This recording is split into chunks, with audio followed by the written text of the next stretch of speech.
Law. I've been at Villanova for about 5 years, and for those who aren't familiar, Villanova is in the Philadelphia suburbs. We're just 11 miles out.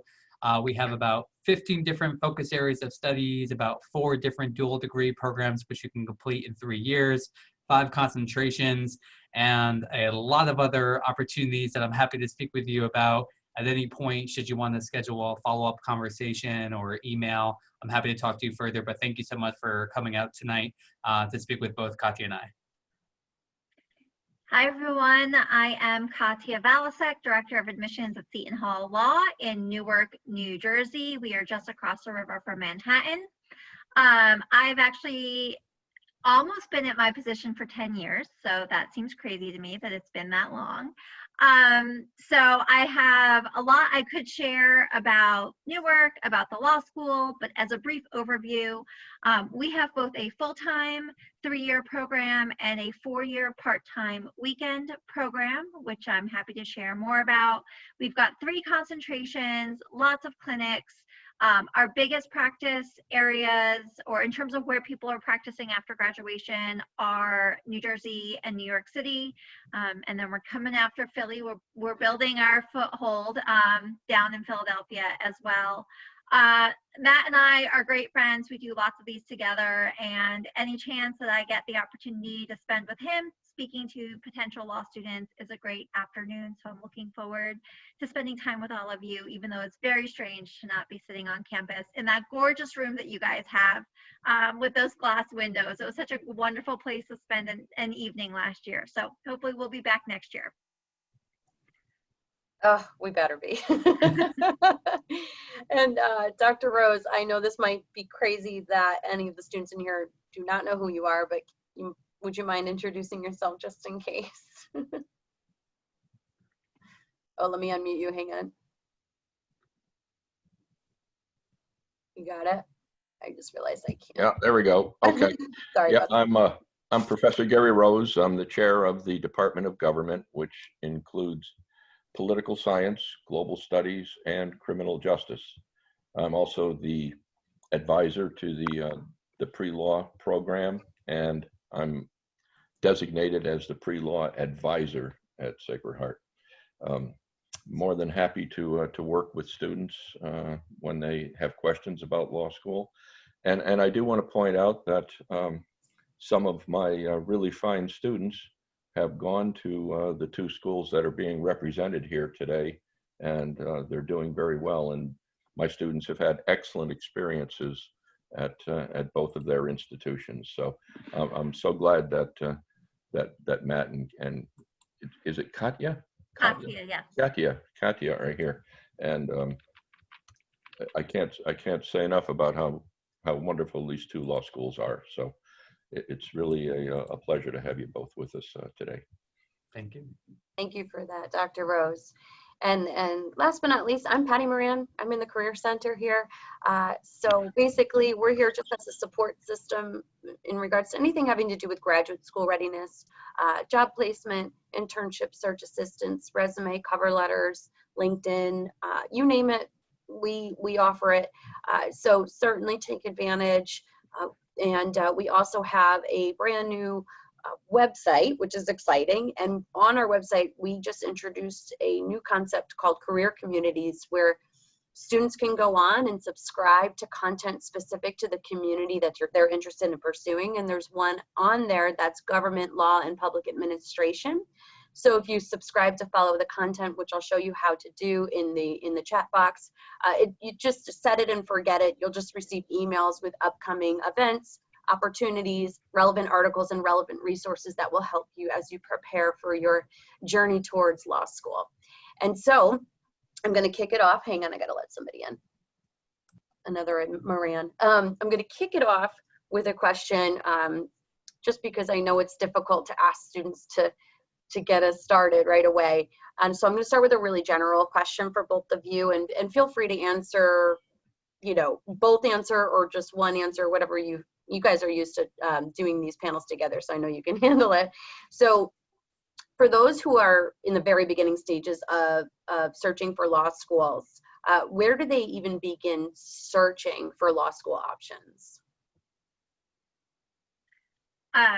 well, your office, right? No, I'm kidding. I'm kidding. There are numerous resources out there for you. I'm going to start by saying I don't recommend Reddit or Top Law Schools, which are internet sites. There's plenty of information about every ABA accredited law school on the law school admission website. Their website is www.lsac.org. And if I can put my good friend Matt to work, I can ask him to type that in while I keep talking into the chat. Thanks, bud. So there's a great place to start. Another great place to start is to sort of think about regionally where you'd like to be. Connecticut, New Jersey, Pennsylvania, New York, and do a broader search just based on geography. New Jersey is super easy. There's only 2 schools. It's us and Rutgers. New York, New Jersey, it's a little more saturated, but you can sort of walk through. Plank is a pre-law advisor resource. And one of the things that is available through them is something called the Book of Lists, which is a collection of every sort of list you could possibly think of about law schools in terms of programs and regions and rankings. So that's definitely a resource as well. Matt, what am I forgetting? I don't think you're forgetting anything. I think you made a pretty comprehensive list of the different lists that people can access. I would just say that if you're thinking about going into the legal profession, one resource that is at your disposal of the many is going to be your alumni office, your development office. Though there's going to be many Sacred Heart graduates who are currently attorneys. And I think if you want to at least get your foot in the door to start thinking about what does this career path even look like? What do these attorneys who work in these variety of different areas even do on a day-to-day basis, and what some of the substantive work they do throughout a year? And can I see myself ever doing that? Because you might speak with an attorney and realize, nope, not for me. Or, wow, this is an area of law I'd never even heard of. I didn't even know this was a potential career path I could do. Let me start to really ask this person what they did over the course of their 4 years of undergrad and law school to get them to the position they are today. So I just think if you're early on in these stages, whether you're a freshman, sophomore, junior, or even a senior, and are starting to think about what you may want to do with your career, and if the legal profession is something that you've been thinking about for a while or just started, speaking to people who are currently practicing in some capacity will be a great first step into starting to think about what you may want to do and why you may want to go to law school. Because most people aren't going to law school just to get the JD, but they're getting the JD so they can likely either pass the bar exam to become a licensed attorney or utilize that JD in some capacity. So highly recommend LinkedIn and your career office or your development office to begin connecting with alums who are attorneys and start finding out like what you may want to do with the JD should you decide to go to law school. That's great, Matt. Thank you for teeing me up. In the Career Center, we offer a job shadow program and an alumni mentor program, and they're both geared towards allowing you to have conversations with alumni.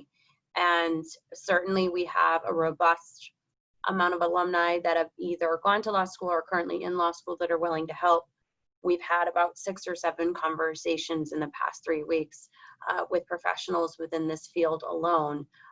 So certainly take advantage of those opportunities, and I can send you some links in addition to the other links I mentioned earlier. So then let's fast forward to those who are currently in the application process, right? So what types of undergraduate involvement are most impressive to you both when you're reviewing applications? Well, I'll jump in because you said this magic word that I always like to make a distinction for, and that's involvement. I always like to say there's a difference between involvement and engagement. So I want, and I think Katya and many law schools want people who are engaged, people that maybe aren't in a laundry list of different activities, 10 or 12, and they're just going to that monthly meeting to get the slice of pizza or the monthly Zoom meeting to catch up with individuals, but people who are involved in leadership positions or other positions within student organizations, within teams, within faith-based groups, or whatever the case may be, but taking an active measure and trying to lead that organization or group and leaving it in a better place where they found it. So I'd much rather see an individual in a pre-law society in on a team serve in some sort of captain or advisory or leadership capacity for 1 or 2 or 3 organizations, rather than 10 or 12 groups that you're a part of, but you don't list anything in the application itself. So there are a variety of different things that you can do, whether you're playing fall or spring sports, you're involved in clubs or in murals, you're actively involved in a student organization of some sort, or some extracurricular activity, volunteerism, community service. These are things that help us understand what your passions are, what your interests are, your leadership capacity, but also how that actually looks while you're in class and doing the coursework that you're doing, and how you are effectively managing your time and your responsibilities while hopefully excelling in the classroom. It speaks so much to your time management ability and to your work ethic and your drive. And those are great indicators for people like Katya and I when we're reviewing your application and trying to understand the impact you can make at our respective school, but how well are you going to effectively do in the classroom while also engaging with our communities.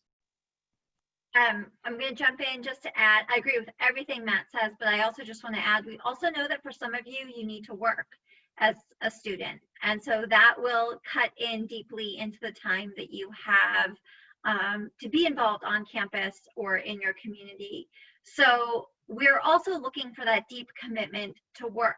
You know, it's just as impressive to see you begin a position at Target or Starbucks or a restaurant in town and to see your responsibilities grow, or to move to another establishment where you're jumping to the next level of responsibility, as it is to see you be captain of a sports team or involved in some organization on campus. So if you are one of the people who need to work your way through college, which is who I was, don't panic. We are also looking for that depth of commitment on your resume for professional items as well. And the same goes, this wasn't exactly asked, but the same goes for the availability and ability to do unpaid internships. We know that that is not something that everyone is able to do. And while we certainly encourage you to take advantage of every opportunity you can, we get it. You cannot feel safe and secure in a situation if you're not financially stable. So you are not going, it's not going to be an issue if your resume is more job focused than curricular involvement or unpaid internships. We just want to see what else you're doing outside of the classroom. And like Matt said, that's going to be a really strong proxy for us to see how well you prioritize responsibility and manage your time. Great, thank you so much, both of you. So Maria asked, what is the latest LSAT date to qualify for the 2021 fall semester? And when are applications typically due for the fall 2021 semester? Great. Can I say it, Matt? Can I say it? Okay, so I have a reputation with the people I do panels on for the most lawyerly answer you will receive.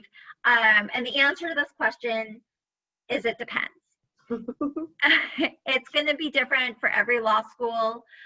It's going to depend on if you're applying to an early decision or an early action, or specific programs within certain schools. Some schools might have deadlines for specific scholarships or specific tracks of study.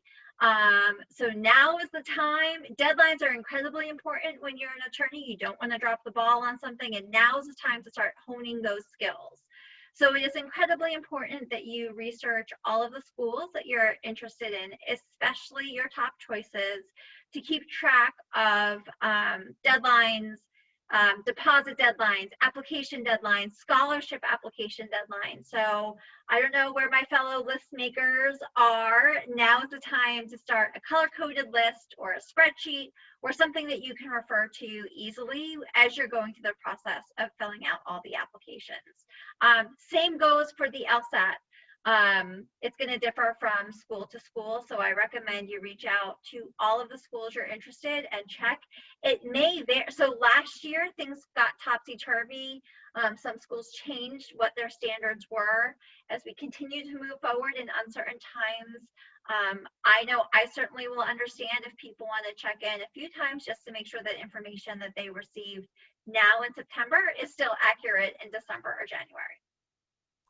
Yeah, I have nothing to add to that. The only thing I will just briefly mention is that the majority of law schools engage in what's called rolling admissions. So they'll start administering decisions and rendering decisions and admission offers on candidates as they're reviewing applications throughout the cycle. So the majority and the bulk of a lot of schools' decisions usually fall between December and March. So even if a law school's application is available until March, April, June, July, August, whatever the case may be, understand that, you know, you in terms of the timeline to which you're looking to apply to have the most competitive stands for admission and for financial aid consideration, you may want to try to submit your application if possible where it can be at its strongest, usually around the new year. We always like to say a stronger application is still better than an earlier application, but you have to understand that as we move forward in the admission cycle, if we're trying to fill a class of X amount of seats, those seats start getting taken up as we move forward. In addition, our pool of scholarship money also starts to get taken up. Our pool of need-based aid money starts to get taken up. So things from a statistical standpoint tend to become a little bit more competitive later in the cycle. So just understand that it's not just about submitting your application and understanding when's the latest date you can submit it, but also when is the date that makes the most sense for you, that puts you in the best position with the strongest application. And speaking of strongest applications, I'm just curious, what is considered a good letter of recommendation? Because that's certainly going to add a tremendous amount of value to an application. I'll start it off. One that comes from Patty, but besides that, if you're not getting a recommendation from her, Dr. Rose is or Dr. Rose. No schlub. I'll take one from Dr. Rose any day too. Yeah, a good letter of recommendation is a letter that comes from someone who supervised you, taught you, or can speak adequately to some of your strongest skill sets and traits. Something that's in-depth, that's nuanced, that speaks to some of the great traits that we can't really ascertain through other parts of your application or really complement or speak to other parts of your application, such as your resume or personal statement. It's in-depth. It provides a great window into some of the responsibilities or assignments that they got to supervise or oversee. It can be anywhere from a page or more, some of the recommendations that we review, but it's not based upon someone's title. We could care less if it's coming from a senator, from a president, from the highest person in that office, a managing attorney, a supervisor, a graduate of one of our law schools. We really care about the content more than the title. So just a bit of advice is just reach out to your recommenders several weeks in advance. I usually say at least 6 weeks before when you're thinking about submitting your application, so that you can give them the time to write something that's, you know, really in-depth, that speaks to those qualities. And feel free to, if it's a professor, make sure that you're making them aware of some of the work that you did. You can write it out on a piece of paper, email it to them, just to serve as a reminder. So while they're writing that recommendation, they have this sort of as a little cheat sheet that they can comment or at least jog their memory for some of the great work that you did and they can speak to. And it's not a bad idea to ask them if they can write you a strong letter of recommendation. And if they say no, take that as a blessing and a good sign and thank them, because they're not going to write you something that is going to be a little bit lackluster and not really help you in the admissions process. And listen, I've been doing this 10 years, and I have been saying since my first year that as soon as I get through a full cycle without this happening, I'm going to stop bringing it up. But it happened again this year, so here I go. Parents, aunts, uncles, friends, people you went to summer camp with, those are not the people who should be writing your letter of recommendation. I guess if you went to summer camp with someone and you did something for them, a project, some sort of job, maybe. But we're looking for professional or academic letters of recommendation. I, assume your parents are going to be proud of your accomplishments. Another thing you should avoid are family friends who happen to be judges or attorneys or senators or on town council, who you think, again, will be impressed by their title. I'm not impressed by their title. I'm not impressed by the letter unless you actually work for them and they can speak to your professional skills, your academic skills. Most of those letters from family friends end up talking about how they've been watching you since you played t-ball when you were 4 and how much fun they have at your parents' barbecues. It is assumed, as far as I'm concerned, that every 4-year-old, even you, Matt, I know you struggled, every 4-year-old was great at t-ball and every parent throws an amazing barbecue. So that's not the type of information we're looking for in a letter. Think about things that you want us to know about you. Who you'll be in the classroom, who you'll be in the law school community, who you'll be as an attorney with Seton Hall Law on your diploma behind you. Who are you going to be in that sense, and impress us with that. I love it. So Alexandra asked a great question, and Katya, I know you kind of spoke about this earlier about how last year was in a bit of chaos, but I'm curious about this year. Has COVID-19 impacted your admissions process at all? Are you being a little bit more lenient? Are you, I don't know, anything at all? Well, I'm buying my own groceries in the fall for the first time in a decade, which is where I usually bought my holiday presents. That money went to holiday presents, so nobody in my family is getting Christmas gifts this year. The process, I mean, the most immediate change, as Matt was alluding to with his pantomiming, is that we are talking to you out of these little boxes, and we're not in front of you in person. And Matt and I have not had a meal together since December, which is crazy. The actual physical process has not changed yet. There's still a lot of question marks. So our application was released on time. Applications are coming in. Typically, we didn't begin reviewing applications really until end of October, November. First round of decisions typically came out early December. There's a bit of a thought that we might get on the process earlier because we're not traveling, but I feel just as busy as I do when I normally travel. I think the things that are different right now in the admissions process are things that you don't really see. We are simultaneously planning in-person events, in-person socially distanced events for the spring, and then virtual event. We are planning 3 different types of sort of steps for moving forward in the spring. Actually, Matt and I, both of our schools are allowing for limited tours, so that hasn't changed. I'm sure eventually something will come up that feels like, oh, this is very different than the way we've done it in the past. Oh, I mean, the forum, the virtual LSAC forums are a huge change. There's a giant one this weekend. But in terms of criteria or what you need to do as an applicant in the process, right now it is just the same process it's always been. You know, I remember that you guys had said in the past that demonstrating interest by actually going to your institution and visiting in a tour capacity was prioritized in some capacity on the application process. But now, if students are unable to do that, should they be pursuing virtual options in order to demonstrate that same interest? Absolutely. All of our info sessions are webinars now. We're holding open office hours that are web-based. You can still show interest. And in fact, I am a huge fan of these web-based events now because I feel like it is an access issue for some people. Someone might not be able to drive down from Connecticut to come for a 45-minute tour and then a 20-minute meeting for me because they have classes or they're working, but you can take a lunch break and schedule a Zoom meeting with me or come to an information session and make your interest known that way.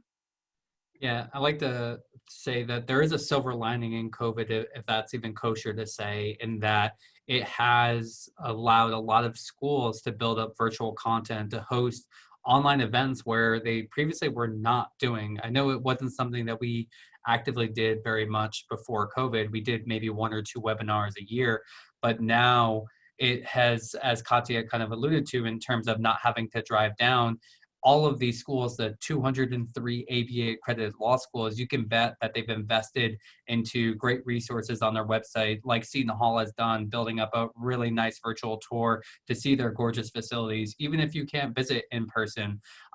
For us, hosting a lot more online events with student organizations where we weren't doing maybe student life panels before, everyone just feels a little bit more comfortable, where you can throw on a nice blouse on top and have pajama pants on and look professional and, speak to students at 7 p.m. at night. And I think if anything, it has allowed students to better engage with admissions officers ever than they could before. On top of that, you still do have the option, if you feel comfortable and are able to visit schools like Seton Hall and Villanova to discover more.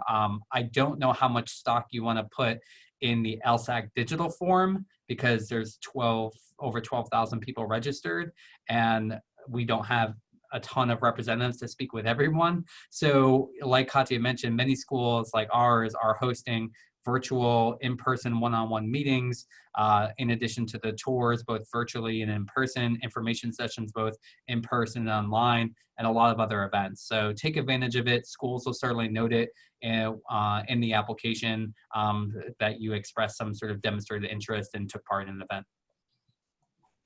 So the questions are coming in, which is great. So Nicole had asked, do I need to be under the pre-law program at Sacred Heart? Because I know you're both familiar with how the structure is here at SHU. Is that okay? That was Nope. easy. Yeah, I can say probably pretty safely that at both of our institutions, we have over 50 different majors, from STEM majors to dance and theater majors to Seton Hall. They have a opera singer. At our school, we have a accomplished cellist, and then anything in between. So you don't need to be under a pre-law program, nor do you need to be a liberal arts major in order to apply to any law school in the country. However, we do highly encourage you to join the pre-law club and to make sure that you make an appointment with Dr. Rose, no matter your major, whether you're an undergrad or graduate student. It's an available resource to you, so you might as well take advantage of it, right? Okay, sorry, I lost my place. 1 second. In regards to the LSAT, where can I access the test, and how much is it weighted in the decision? So you are going to register for the test through the Law School Admission Council, lsac.org. Matt shared that earlier. You need to register. Typically, registration closes about 5 or 6 weeks before the test date, so you want to make sure you get registered ahead of time. It's not given every month, so you want to make sure you're ready for the next test date. It's given 9 times a month. The August scores were just released. I don't know, time is such a weird concept anymore. I think it was at the end of a week ago, the scores for the August test were released. In terms of, what was the second question? Where do I go? And how much is it weighted? Oh. Yeah. There is no formula. It's going to be a piece of the puzzle. Matt, you have a great way that you speak about this. Yeah, I mean, how much is it weighted? It depends upon what you present to the admissions office, right? If you think about what an application is made up of, there's really 5 components. So it's your LSAT score, it's going to be your academic history, so any transcripts from study abroad to your time at Sacred Heart, if you went to community college, what classes you took, what major you were, what level of those classes, on top of your resume, your letters of recommendation, and your writing, such as your personal statement and the optional essays that you submit. So if you find yourself to not have the greatest GPA in the world, then your LSAT score might be weighted a little bit more. If you don't have that many extracurricular activities and a pretty slim resume, it just means that you have to be a little bit stronger in the other areas. So depending upon how you present yourself in the application and the strengths that you have, different components are going to be weighed different on the basis of the holistic review of your application. So if you're not presenting much in terms of extracurriculars or the strongest letters of recommendation, there's going to be a greater emphasis and a need for you to be stronger in the other areas to compel an admissions committee to want to admit you. Thank you, Matt. And we have a couple more LSAT questions, but I'm actually going to take an LSAT break and go back to those questions. So, because I really like this question that Sheila asked, and it's something that I always try and bring up whenever we have these discussions. So should students take a gap year between undergrad and law school? What are the pros and cons? And if they do take a gap year, what should they be doing? You guys all know what I'm going to say, right?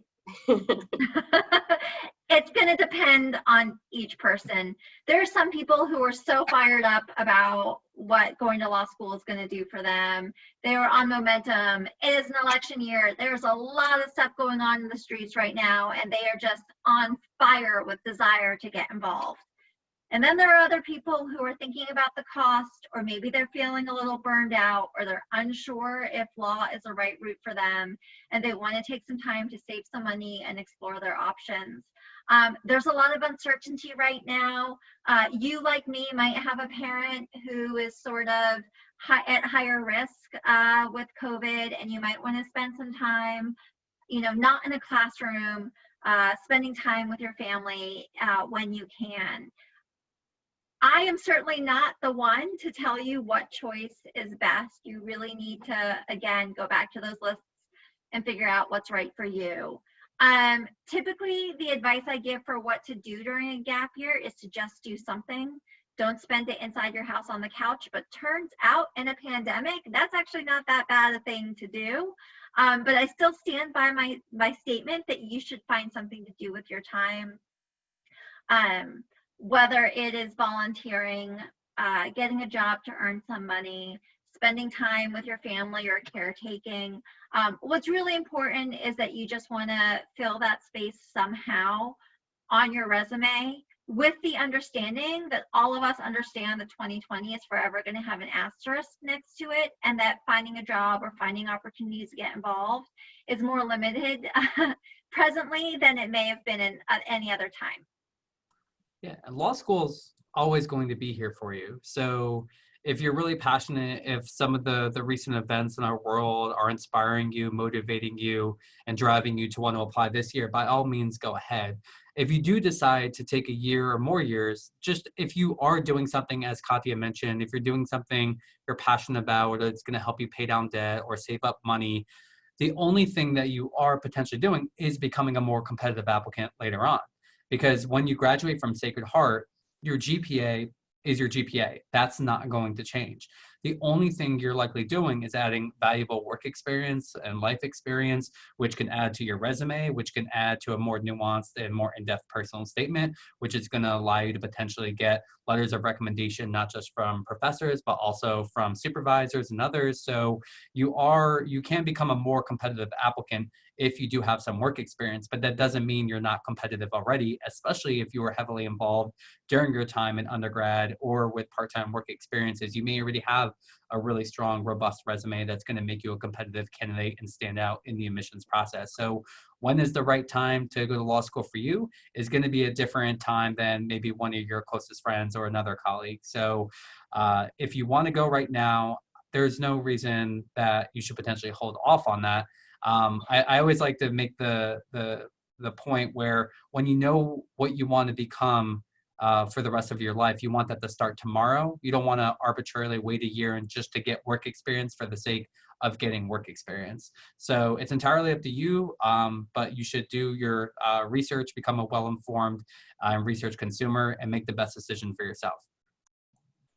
And not that this should matter, but when you are perusing admissions websites for different law schools, they do tell you the average age of the student population, and certainly don't feel stressed out when you read it. And if it's like, under when you anticipated going or older than you anticipate going, it doesn't matter. But if you were curious, you do have access to that information.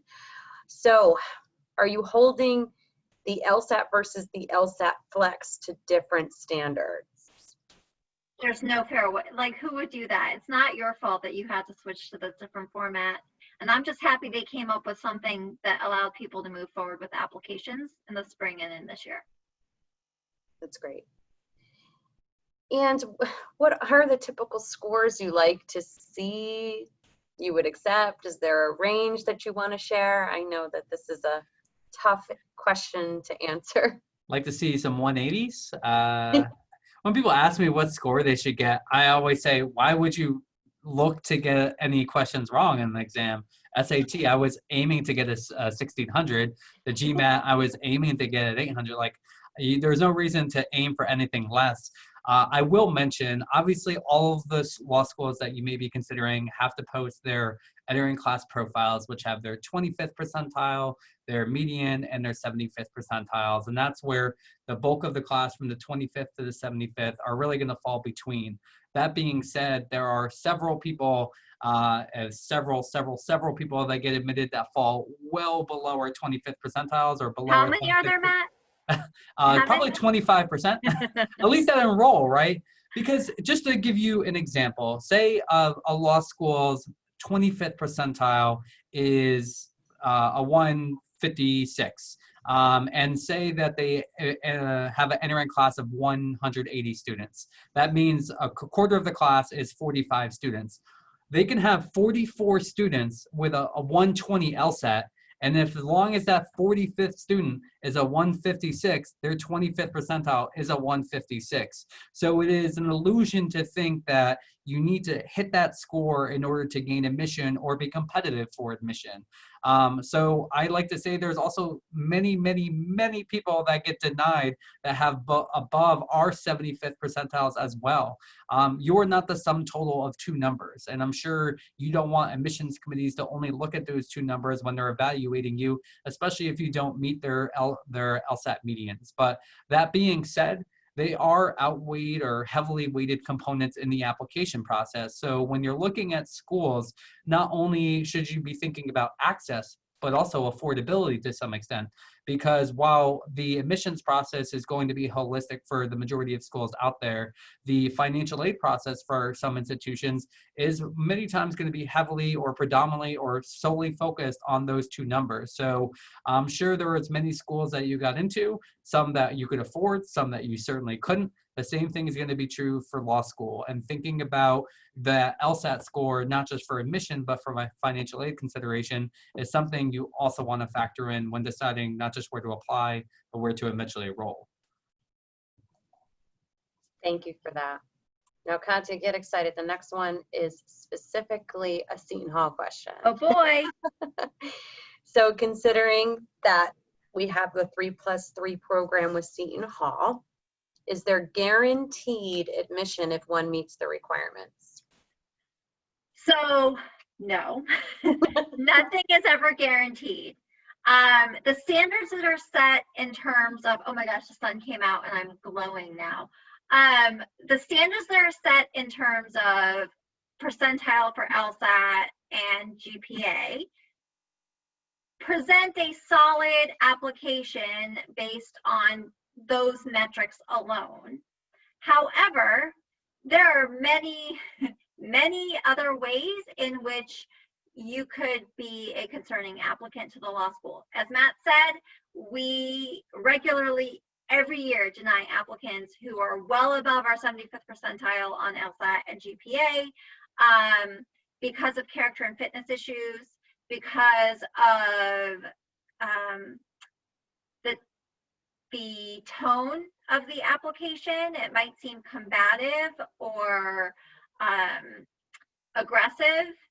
There may be concerns about maybe an alcohol or drug dependency issue that we have a conversation about them trying to get under control before enrolling in law school.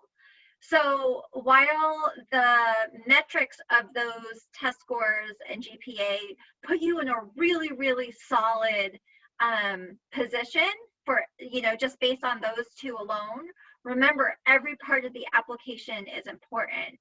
I had someone who didn't realize they actually had to apply, not in this 3+3 program, but in a different 3+3 program. Like, they thought they didn't have to write a personal statement. They didn't need any letters of recommendation. They didn't need anything besides those scores and that GPA. And that's not the case. You are still applying, but you are starting in a stronger position than some other applicants are, just based on what you need to maintain to be eligible for the program. Thank you for that. I appreciate it. So the questions are still coming in hot, and they're great questions. I like Ryan's. What are the pros and cons of early decision? Forgive me, I can't remember if your schools offer ED. Matt, you get a specific question now too. We don't have ED, so take it away, Matt. Yeah. So like Katya likes to say, it does depend upon the school, because every school has different early decision programs. Some come with scholarship money, which might make that early decision program even more competitive than just regular admission. Others, like Villanova, there's not a financial guarantee to it, but there is a substantial admission boost that one could get. Because what happens is, for our early decision applicant pools, we're reviewing you just for you. Whereas kind of like your first year of law school, when it comes to regular decision, you're kind of graded on a curve. As Katya mentioned, just like Seton Hall, Villanova, we're reviewing applications right now, but we're not rendering decisions on many of those applications until a little bit later in the fall. Because what we want to do is not just get a sense of who you are as a candidate and how competitive you are, but how competitive is our applicant pool and how do you stack up comparatively. So when I might make an early recommendation right now of someone getting admission, when I start looking at how competitive of an applicant pool we have this cycle, I might move that down to a waitlist offer later, or similarly move a waitlist decision to an admission decision.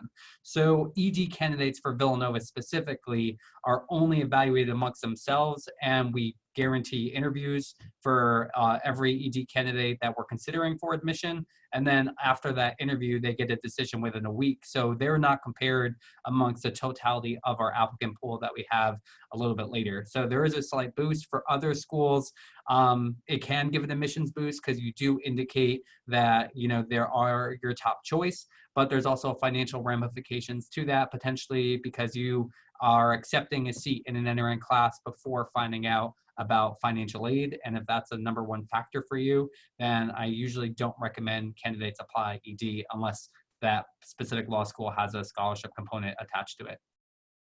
That's very good advice. I like that. Maria, I'm going to expand your question a little bit. Maria's curious about whether or not you need the LSAT score to be submitted in order to be considered a complete application. But I also am curious about letters of recommendation and all the different components that go into making an application complete versus incomplete. Is it when the student submits their actual application considered complete and then you could piecemeal it, or does it need to be all processed by the deadline? Well, Katya can take this because you don't necessarily need an LSAT to apply to Seton Hall. Right. So we do require a test. We do accept the GRE now. You can send in pieces as slowly as you want. So for those of you who are not applying this year, let's say you're only in your second year, but you transferred or you took college classes as a high school student, so not AP classes, but actual college classes. If you're done at that school, you can have those transcripts sent in today if you wanted to. You can start working on the application as soon as it is released. And we released ours on September 1st. If on September 2nd you had everything you needed for the application, you could submit that and wait for your letters of recommendation, your test scores, and your transcripts to come in. What I think is universal, at least for the vast majority of law schools, is we aren't able to review your application until it's complete. So what that means is if you were retesting and we see that you have a pending LSAT score, even if we have a score on file and everything else for the application, we're not going to review that application until that updated test score comes in. So in terms of meeting the deadline, yes, it does need to be a completed application by whatever the deadline is. So it doesn't matter if you have everything but the test score in before, let's say a school has a deadline of April 1st. you're not going to be complete by April 1st before that test score. So you can send in applications piecemeal, especially this time of year. It's totally fine to send in whatever you have, but maybe wait until the semester grades are released to send your transcripts in. That's totally understandable and totally fine. So yeah, so you can submit stuff before the application is complete, but you're not, in most cases, going to be reviewed until it's complete. Thank you. And so I'm going to ask part of Nan's question, and then I want to briefly discuss personal statements and diversity statements, because that's always such a hot topic. So Nan had asked about work experience and a graduate degree to help candidacy. I know we talked about full-time work experience and taking that gap year and et cetera, but we do have some of our participants today that are in grad programs here. So do you weigh that at all in when you're reviewing applications, a grad student versus an undergraduate student, those who are pursuing a master's degree first? Yeah, it certainly gets evaluated. One point to note that your whatever credits that you earn post bachelor's degree are not going to get factored into that cumulative GPA that a lot of schools look at, the ones that our schools have to report to the American Bar Association, to the US News. But pursuit of higher education for an advanced degree, especially a great performance in it, definitely is going to impact the review of one's application favorably, as long as you're doing well. Another part that we also look at is thinking about what that master's program looks like, how many credits are you taking per semester, and are you working while doing that? The same kind of points I was mentioning before about time management and about work ethic. If you're doing one credit, a semester while working or while not working, it's not going to be viewed just as rigorous as if you were taking multiple credits during a semester while working, because you can kind of easily get your master's degree over X amount of period. It's not a requirement that you do it within a year or 2 years. But assuming you're a traditional graduate student graduating within a year or two, yes, it can certainly add value to an application, especially if you'd had maybe a less than desirable undergraduate performance, but now you're starting to perform at a higher level in the master's program. That can certainly help quell any anxieties that a school may have in terms of your potential academic performance in law school. Well said. Thank you very much. So let's talk about personal statements. Just general advice on strategies on what they should be focusing on, because as you can imagine, it's overwhelming for them to even get started on what to talk about and what not to talk about.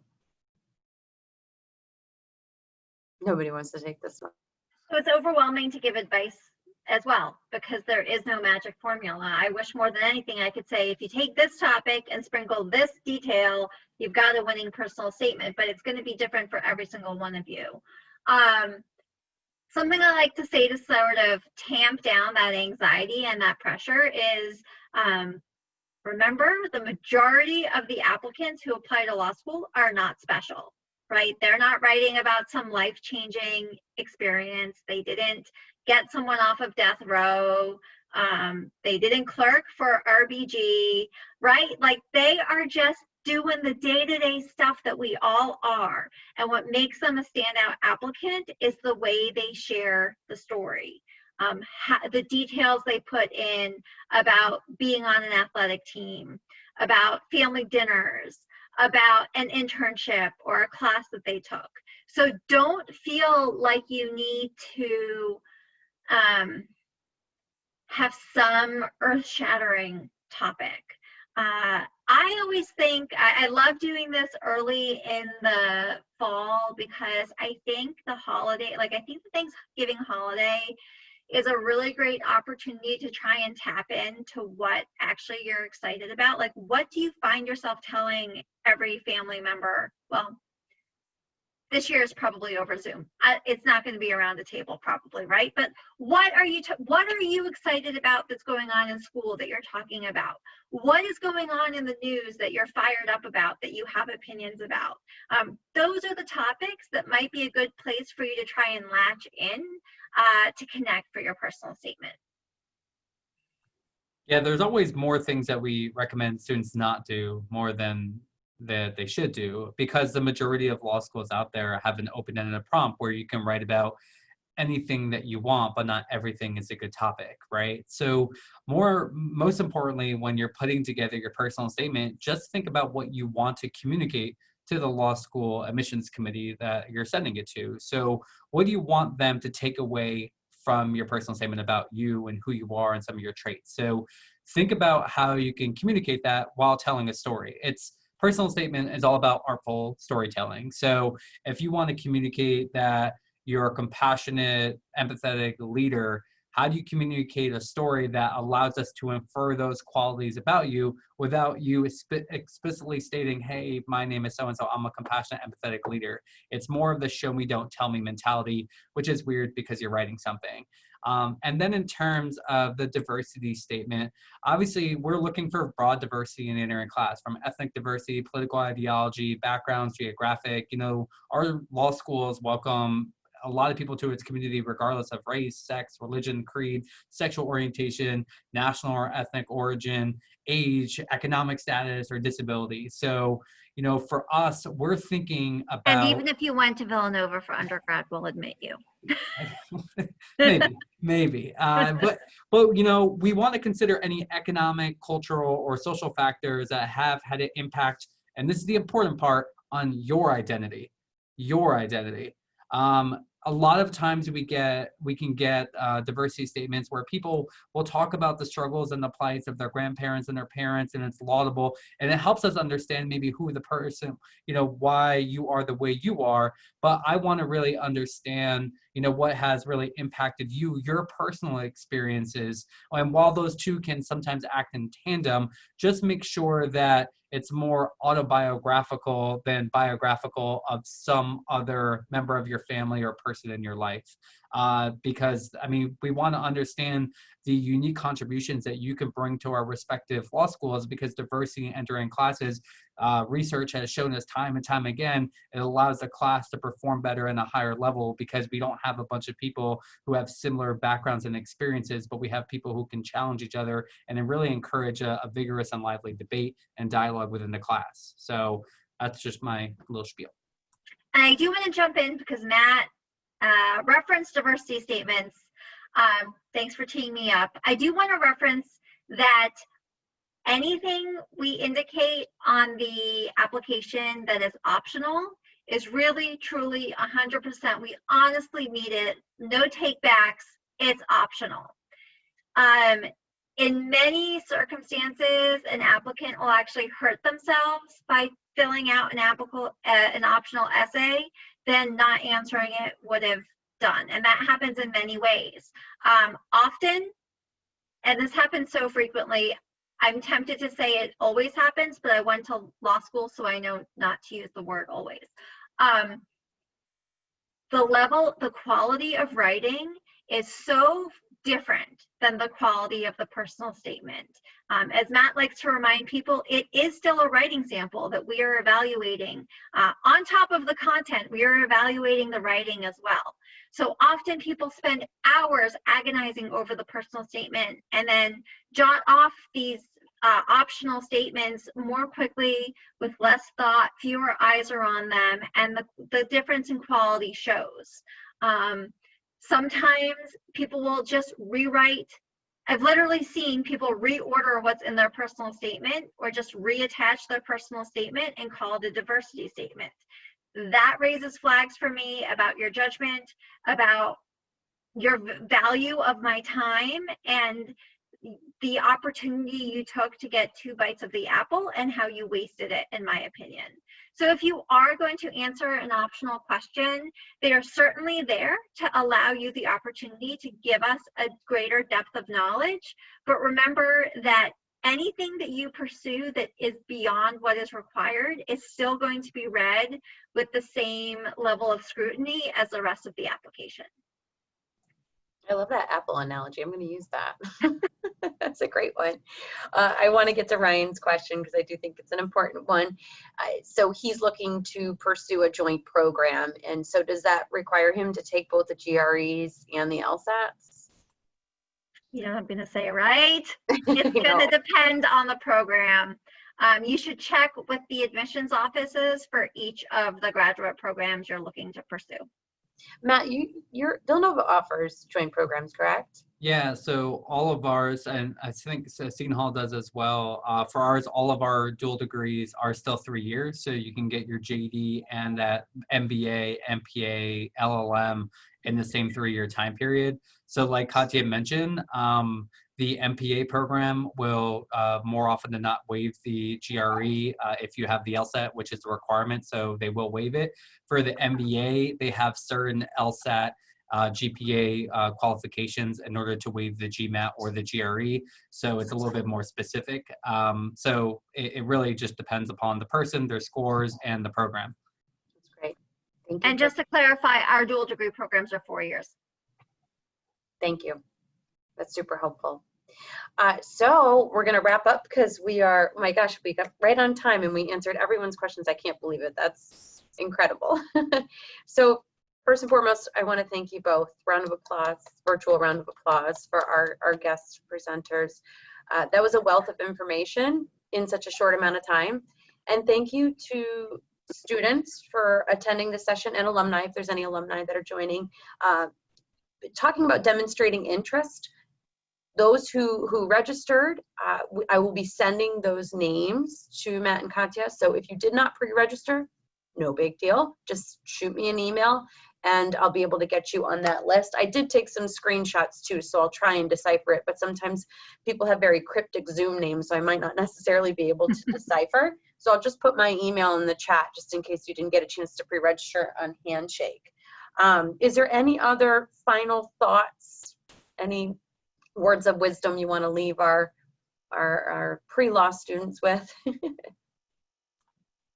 Enjoy the process. It is for those who are going through it currently, it is a emotional, anxiety-ridden roller coaster of a ride that is the admission cycle. But one thing I always want students to understand is that never mistake an admissions decision that you might receive with an indictment about the value that you can bring to any institution. Every law school has a certain amount of seats that they're trying to fill, and whether you get admitted or waitlisted, it does not mean, or if you get denied, those waitlist and denied decisions do not indicate from a school, they are not telling you that you cannot be successful at their institution.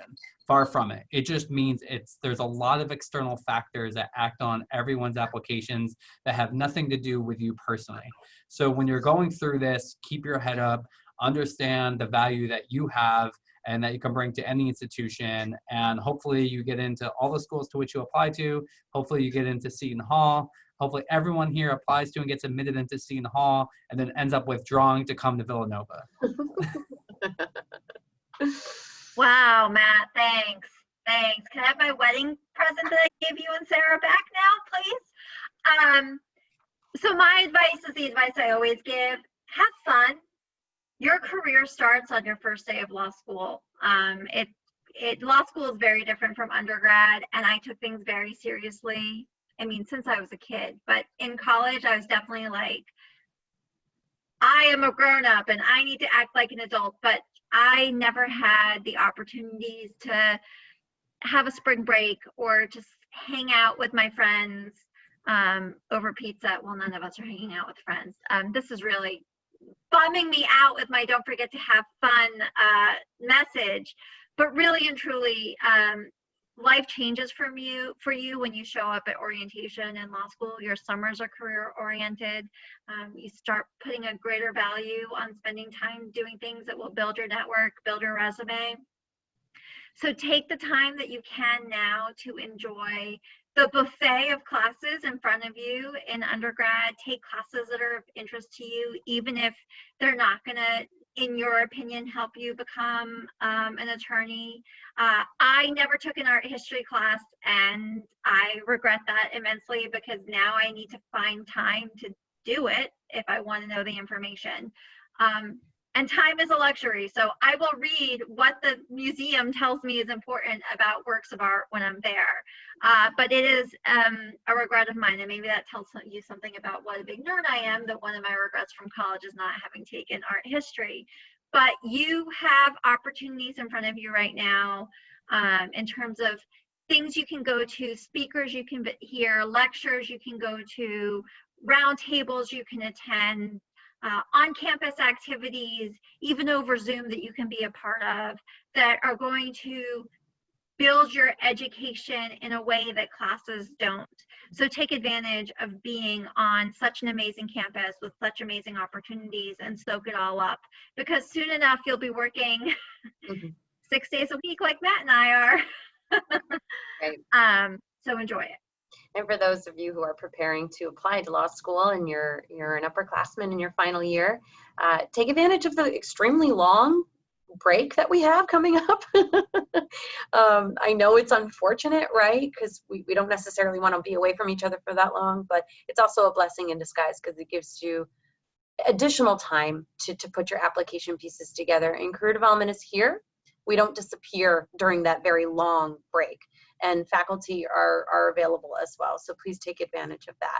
And I thank you all so much for tuning in and for sticking around past 4 o'clock. Without further ado, you guys are dismissed and good luck. Thank you, guys. Thank you, everyone. Have a good Thanks, evening. everyone. Thank you, Matt. Thank you, Katya. Thank you.